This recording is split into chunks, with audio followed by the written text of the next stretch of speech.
est-ce que vous n'êtes pas est-ce que c'est pas pour vous, finalement, le moment de lancer un appel à François Hollande en disant mais assumez votre changement de logiciel économique et social et ouvrez, créez un gouvernement d'union nationale. Mais vous savez que je défends cette thèse depuis longtemps. Seulement, vous lui lancez cet appel aujourd'hui. Oui, n'essayez pas de me faire dire ce que je ne veux pas dire. Je veux choisir précisément mon expression.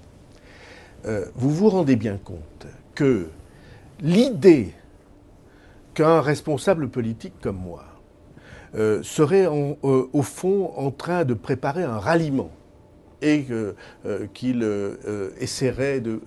Cette idée est irrecevable par les gens, et à juste titre, je n'ai aucune considération personnelle dans cette affaire. Mais s'il change de cap, attendez, à la question, est-ce que vous êtes en train de préparer une entrée au gouvernement? Est-ce que vous voulez entrer au gouvernement? C'était pas ma question. Question souvent posée.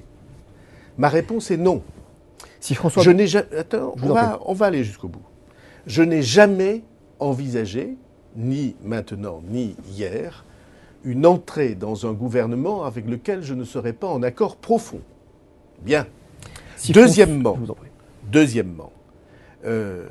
toute mon action, c'est pour qu'on sorte de la stupidité des affrontements actuels, de ce climat d'accusation réciproque, et qu'on ait en France une politique courageuse, réformiste, qui puisse répondre clairement ou qui puisse corriger les causes de notre échec national.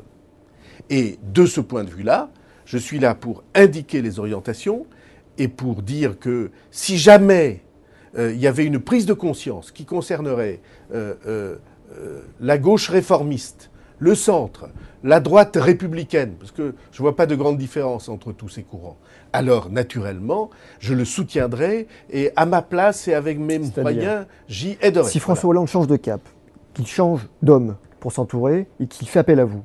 Non, si François Hollande change de cap, il va y avoir une crise à gauche évidemment très importante, dont vous voyez naître les signes avant-coureurs. Quand Mélenchon traite on va y venir, François Moscovici de salopard, à la tribune, au micro, il se passe quelque chose, non? Ce sont des mots qu'on n'utilise qu'à l'endroit des ennemis les plus irréductibles et les ennemis de classe les plus irréductibles. Et donc c'est un signe avant-coureur de quelque chose.